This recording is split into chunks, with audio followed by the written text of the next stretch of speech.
Bismillahirrahmanirrahim. Assalamualaikum warahmatullahi wabarakatuh. Alhamdulillahirrabbilalamin. Wassalatu wassalamu ala asrofil anbiya'il wa mursalin wa ala alihi wa ashabihi rasulillahi ajmain. Baiklah, sebelumnya saya ingin mengucapkan terima kasih kepada Bapak Pangoloan Soleman Ritoa, SPD MSI, selaku dosen pengampu Kimia Anorganik 2. Baiklah, saya Tuturi Handayani dari Prodi Pendidikan Kimia 4B dengan NIM 11910724163. Di sini saya akan mencoba menyampaikan materi saya, yaitu aluminium, timah, dan timbal. Yang pertama yaitu aluminium. Aluminium berada di dalam golongan 3A pada sistem periodik dengan elektron valensi Ns dan Np dan mempunyai bilangan oksidasi +3. Aluminium dalam bentuk bauksit adalah suatu mineral yang berasal dari magma asam yang mengalami proses pelapukan dan pengendapan secara residual. Selanjutnya yaitu kelimpahan aluminium di alam. Aluminium merupakan unsur ketiga kelimpahan di dalam kerak bumi setelah oksigen dan silikon. Aluminium merupakan elemen berlimpah dalam kerak bumi dengan persentase sekitar 7,5% sampai 8,1%. Senyawa aluminium menyebar secara luas di kulit bumi. Biji aluminium di Indonesia berada di Pulau Bintan atau di Riau, di provinsi kita sendiri, dan di Kalimantan Barat. Sifat fisik dari aluminium. Simbol dari aluminium itu adalah Al, nomor atomnya 13, massa atom relatifnya yaitu 26,98, titik lelehnya 660,40 derajat Celcius, titik didihnya 2,467,00 derajat Celcius, rapatan pada 25 derajat Celcius yaitu 2,70 gram atau cm kubik, berwarna metalik, energi ionisasinya yaitu 277,60 kJ per mol, afinitas elektronnya yaitu 42,60 kJ per mol, elektronegatifannya yaitu 1,61, jari-jari ionnya 0,51 A, dan jari-jari atomnya 1,43 A, potensial elektrodanya minus 1,72 volt, daya hantar panasnya yaitu 2,1, dan daya hantar listriknya yaitu 0,38. Selanjutnya yaitu sifat kimia aluminium. Aluminium merupakan logam yang reaktif, cepat teroksidasi, non-magnetik, ringan, tahan korosi, dan tidak beracun. Maka banyak digunakan untuk alat rumah tangga seperti panci, wajan, dan lain sebagainya. Selanjutnya sifat kimianya yaitu reflektif. Di dalam bentuk aluminium foil, biasanya digunakan sebagai pembungkus makanan, coklat, obat, atau juga bisa dipakai di dalam rokok. Selanjutnya, daya hantar listrik 2 langkah lebih besar dari Cu, maka aluminium digunakan sebagai kabel tiang listrik. Selanjutnya, paduan aluminium dengan logam lain bisa menghasilkan logam yang kuat, seperti duralium, yaitu campuran aluminium, Cu, dan Mg, untuk pembuatan badan pesawat. Di dalam pengolahan aluminium, terdiri dari 2 proses. Yang pertama yaitu proses Bayer dan yang kedua yaitu proses Hall-Héroult. Proses Bayer ini merupakan proses pemurnian aluminium biji bauksit yang memperoleh aluminium oksida atau alumina. Dan yang kedua merupakan proses peleburan aluminium oksida untuk menghasilkan aluminium murni. Nah, pada proses peleburan aluminium ini diperlukan temperatur yang tinggi. Kalor yang tinggi digunakan untuk mempertahankan Al2O3 tetap dalam keadaan melebur elektrolisis. Selama peleburan Al2O3 perlu ditambahkan klorid Na3LF6 agar Al2O3 melebur pada temperatur pada saat elektrolisis dapat bertahan sampai dengan 850 derajat Celcius. Dalam proses itu digunakan arus listrik yang sangat besar. Logam aluminium diperoleh di katode dan oksigen yang bereaksi dengan anoda karbon atau grafit membentuk gas CO2 pada temperatur Anoda yang sudah terbakar perlu diganti setiap waktu agar didapatkan aluminium murni yang tepat. Selanjutnya yaitu kegunaan aluminium. Kegunaan aluminium yang pertama yaitu pada sektor industri otomotif untuk membuat bak truk dan komponen kendaraan bermotor. Dan yang kedua, bisa untuk membuat badan pesawat terbang. Yang ketiga, sektor pembangunan perumahan untuk biasanya dipakai untuk kusen pintu atau jendela. Selanjutnya, dipakai untuk sektor industri makanan untuk kemasan berbagai jenis produk, biasanya bisa dipakai pada bungkus coklat, rokok, dan lain sebagainya. Dan selanjutnya yaitu di sektor lain, misalnya untuk kabel listrik, perabotan rumah tangga, dan barang kerajinan lainnya. Yang kedua adalah timah. Sesudah kita membahas aluminium, materi yang kedua yaitu timah. Timah di dalam bahasa Inggris disebut sebagai tin dengan simbol kimia Sn. Nama Latin dari timah adalah stannum, di mana kata ini berhubungan dengan kata stagnum, yang dalam bahasa Inggris bersinonim dengan kata dripping, yang artinya menjadi cair atau basah. Penggunaan kata ini dihubungkan dengan logam timah yang mudah mencair. Nah, ini merupakan salah satu gambar timah. Sifat fisik timah, yang pertama, keadaan benda atau keadaan timah itu posisinya padat. Titik leburnya 500,508 Kelvin atau setara dengan 449,47 derajat Fahrenheit. Titik didihnya yaitu 2875 Kelvin atau setara dengan 4716 derajat Fahrenheit, dan densitasnya yaitu 7365 gram cm kubik pada Sn putih dan 5769 gram cm kubik pada Sn abu-abu. Volume molarnya yaitu 16,29 kali 66 meter kubik per mol. Kalor penguapannya yaitu 295,8 kJ per mol. Kalor peleburannya yaitu 7029 kJ per mol. Kalor jenisnya 27.112 Joule mol K. Panas fusinya 7,03 kJ per mol. Tekanan uapnya yaitu 5,78 dan kecepatan suaranya yaitu 2500 meter per sekon pada 293,15 Kelvin. Selanjutnya yaitu sifat kimia timah. Berat jenis timah yaitu 7,3 gram cm kubik, jari-jari atomnya 145, jari-jari kovalennya 141 pm, jari-jari van der Waals-nya 217 pm, konfigurasi elektron yaitu 4d10, 5s2, dan 5p2, elektron per tingkat energinya 2, 8, 18, 18, dan 4. Bilangan oksidasinya yaitu 2, 4, dan min 4, nomor atomnya 50, nomor masanya 118,71 K, elektron negativitasnya 1,96 skala Pauli, jari-jari atomnya 140 pm, jari-jari ikatan kovalennya 139 pm, jari-jari van der Waals-nya yaitu 217 pm. Pembagian timah. Timah dibagi menjadi dua. Yang pertama yaitu timah hitam. Timah hitam merupakan timah yang dapat disebut sebagai timbal dengan bahasa ilmiahnya yaitu disebut plumbum dan memiliki rumus kimia Pb. Timah hitam adalah jenis logam yang berwarna coklat kehitaman. Dan yang kedua yaitu timah putih. Timah putih merupakan timah yang sejenis logam yang memiliki sifat mudah ditempa dan tidak kaku atau liat pada suhu biasa. Tetapi pada suhu yang rendah dapat berubah menjadi getah karena berubah menjadi suatu modifikasi alotropi yang berbeda. Timah putih tidak mudah larut dengan asam klorida, encer, dan asam sulfat encer yang bisa membentuk garam-garam timah 2. Selanjutnya yaitu pengolahan biji timah. Secara garis besar, pengolahan biji timah menjadi logam timah terdiri dari 3 tahap. Yang pertama yaitu operasi konsentrasi atau mineral dressing, dan ekstraksi yaitu peleburan, dan smelting dan pemurnian atau refining. Yang pertama yaitu tahap konsentrasi.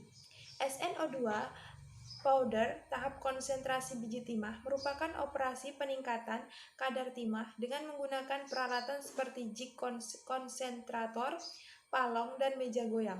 Biji timah yang diolah menjadi kadar awal sekitar 30-65% Sn.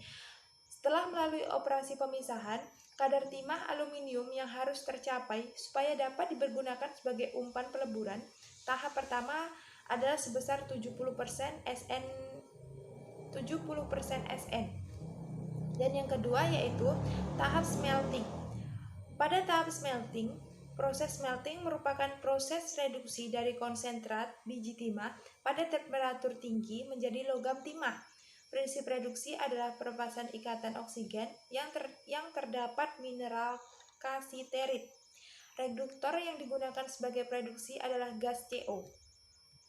Nah, di dalam proses smelting terjadi reaksi yaitu SNO2 ditambah CO sama dengan SNO ditambah CO2 menjadi SNO ditambah CO sama dengan SN ditambah CO2. Pada proses smelting akan terbentuk lelehan terak dan timah yang tidak saling larut. Slag akan mengikat pengotor-pengotor yang terdapat di dalam konsentrat tersebut. Pengotor yang paling banyak terdapat di dalam konsentrat timah adalah unsur Fe. Proses smelting ini terdiri dari dua tahapan. Peleburan tahapan pertama adalah peleburan konsentrat timah yang menghasilkan timah kasar atau crude tin dan terak 1 atau slag. Kadar timah dalam terak 1 ini adalah 20%. Di tahap ini juga dikenal dengan sebutan peleburan konsentrat timah karena umpan yang dilebur adalah konsentrat biji timah. Terak 1 kemudian dilebur kembali di peleburan tahap kedua. Peleburan pada tahap kedua ini menghasilkan senyawa FeSN yang disebut Hardhead dan terak 2 dengan kadar Sn kurang daripada 1%. Hardhead menjadi bahan baku untuk peleburan tahap 1. Nah, tahap selanjutnya yaitu tahap refining. Crude tin dari proses peleburan tahap 1 kemudian dibawa ke proses selanjutnya yaitu proses pemurnian. Kandungan timah di dalam crude tin ini adalah Sn. Lebih dari 90% dari sisanya adalah pengotor seperti As, Pb, Ag, Fe, Cu, dan Sb. Peleburan timah dari pengotorannya dapat dilakukan dengan kettle refining serta elektrolisis refining. Pemilihan teknologi untuk proses pemurnian adalah berdasarkan tingkat kemurnian logam timah yang diinginkan setelah melewati tahap refining ini. Nah, pada tahap ini, kemurnian logam timah yang dapat mencapai 99,93%.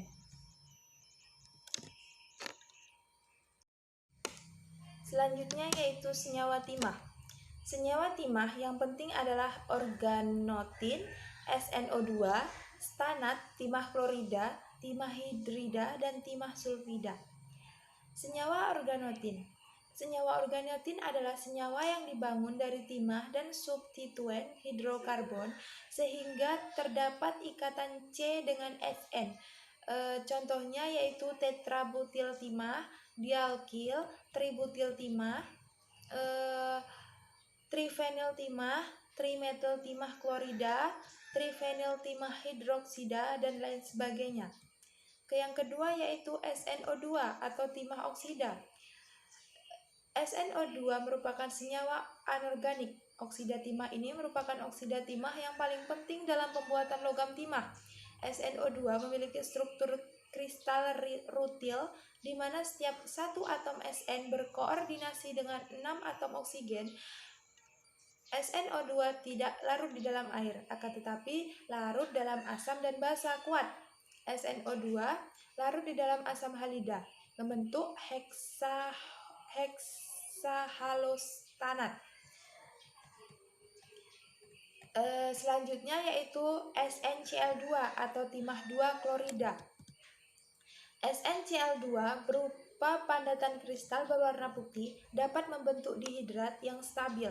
SnCl2 dipakai sebagai reduktor dalam larutan asam dan juga di dalam cairan electroplating.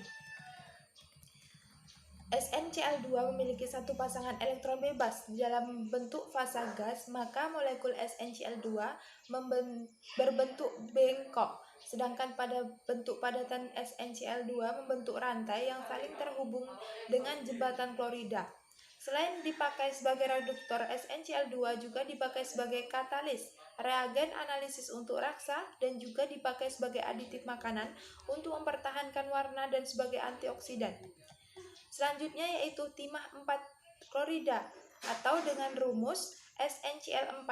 Pada suhu kamar, SnCl4 ini merupakan cairan yang tidak berwarna dan akan membentuk kabut jika terjadi kontak dengan udara. SnCl4 dipergunakan sebagai senjata kimia dalam Perang Dunia ke-1. Bisa juga dipakai untuk memperkuat gelas dan sebagai bahan dasar pembuatan organotin. Selanjutnya yaitu timah sulfida. Senyawa timah dengan belerang terdapat pada SNS yaitu timah 2 sulfida dan ada di alam sebagai mineral Heisenbergite. Pembuatan SNS adalah dibuat dengan mereaksikan belerang. Timah sulfida memiliki rumus SNS2 dan terdapat di alam sebagai mineral berntit. Senyawa ini mengendap sebagai padatan berwarna coklat dengan penambahan H2S pada larutan senyawa timah dan banyak dipakai sebagai ornamen dekoratif karena warnanya yang mirip dengan emas. Selanjutnya yaitu timah hidrida. Hidrida dari timah disebut sebagai stanan dan rumus formulanya adalah SnH4. Hidrida timah ini dapat dibuat dengan cara mereaksikan antara SnCl4 dengan LiAlH4. Stanan terdekomposisi secara lambat menghasilkan logam timah dan gas hidrogen. Selanjutnya yaitu kegunaan timah. Timah biasa digunakan di dalam kehidupan sehari-hari, dan logam timah banyak digunakan untuk solder 52%, industri plating 52%, untuk bahan dasar kimia 13%, kuningan dan perunggu 5,5%, industri gelas 2%, dan berbagai macam aplikasi lainnya kurang lebih sekitar 11%. Selanjutnya yaitu timbal. Timbal atau timah hitam dengan simbol Pb adalah unsur yang bersifat logam yang terdapat di dalam golongan 4A pada periode 6 pada tabel periodik. Timbal diberi lambang Pb yang merupakan singkatan dari bahasa Latin, yaitu plumbum. Timbal memiliki nomor atom 82 dan nomor massa 207,2. Sifat khusus timbal. Timah memiliki sifat khusus. Yang pertama yaitu berwarna putih kebiru-biruan dan mengkilap. Yang kedua lunak sehingga sangat mudah ditempa, tahan asam, karat dan bereaksi dengan basa kuat. Selanjutnya daya hantar listriknya kurang baik. Konduktornya buruk. Massa atom relatifnya yaitu 207,2, memiliki valensi 2 dan 4 dan tahan radiasi. Sifat fisika timbal. Pada saat suhu kamar, timbal bersifat sebagai padatan dan densitasnya yaitu 11,34 gram per cm kubik. Titik lelehnya 327,50 derajat Celcius dan titik didihnya 1749 derajat Celcius. Panas fusinya 4,77 kJ per mol, panas penguapannya 179,5 kJ per mol, dan kalori jenisnya yaitu 26,650 Joule mol K. Sifat kimia timbal. Timbal memiliki bilangan oksidasi 4, 2, dan -4. Elektronegativitasnya 2,33 skala Pauli. Jari-jari atomnya 175 pm. Radius ikatan kovalennya 146 pm. Jari-jari van der Waals-nya 202 pm. Struktur kristalnya kubik berpusat muka. Sifat kemagnetannya yaitu diamagnetik. Konduktivitasnya yaitu konduktivitas termalnya yaitu 35,3 W per mK. Timbal larut dalam beberapa asam, bereaksi secara cepat dengan halogen dan bisa bereaksi lambat dengan alkali dingin, tetapi bereaksi cepat dengan alkali panas, menghasilkan plumbit. Selanjutnya yaitu proses pengolahan timbal. Di dalam proses interaksi, mula-mula biji timbal galena dipekatkan dengan reaksi 2 PbS ditambah 3 O2 menghasilkan 2 PbO ditambah 2 SO2. Kemudian proses reduksi dilaksanakan dengan batu bara, kok atau C, dan air kapur dengan pemanasan. Reaksi utamanya adalah PbO ditambah C menghasilkan Pb ditambah CO. Menghasilkan PbO ditambah CO menghasilkan Pb ditambah CO2. Penambahan SiO2 sebelum pemanggangan dan penambahan air kapur CaO2 menjadi PbO menghasilkan reaksi yaitu PbSiO3 ditambah CaO menghasilkan PbO ditambah CaSiO3. Alternatif lain pada proses reduksi adalah pemakaian biji galena segar sebagai reduktor pengganti batu bara atau coke. Dengan reaksi PbS ditambah 2 PbO menghasilkan Pb ditambah SO2. Kegunaan timbal. Kegunaan timbal yang pertama yaitu timbal digunakan di dalam acu, di mana acu ini banyak dipakai dalam bidang otomotif. Yang kedua, timbal dipakai sebagai agen pewarna dalam bidang pembuatan keramik terutama untuk warna kuning dan merah. Yang ketiga, timbal dipakai dalam industri plastik PVC untuk menutup kawat listrik. Dan yang keempat, timbal dipakai sebagai proyektil untuk alat tembak yang dipakai pada peralatan pancing untuk pemberat disebabkan timbal memiliki densitas yang tinggi, harganya murah dan mudah untuk digunakan. Lembaran timbal dipakai sebagai bahan pelapis dinding dalam studio musik. Yang kelima, timbal dipakai untuk pelindung alat-alat kedokteran, laboratorium yang menggunakan radiasi, misalnya sinar X.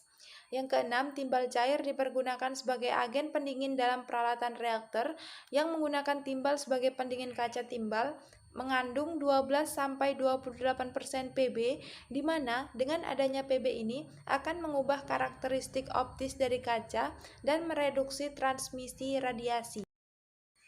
Baiklah, mungkin hanya itu yang dapat saya presentasikan. Lebih dan kurangnya saya mohon maaf. Wabillahi taufiq wal hidayah. Wassalamualaikum warahmatullahi wabarakatuh.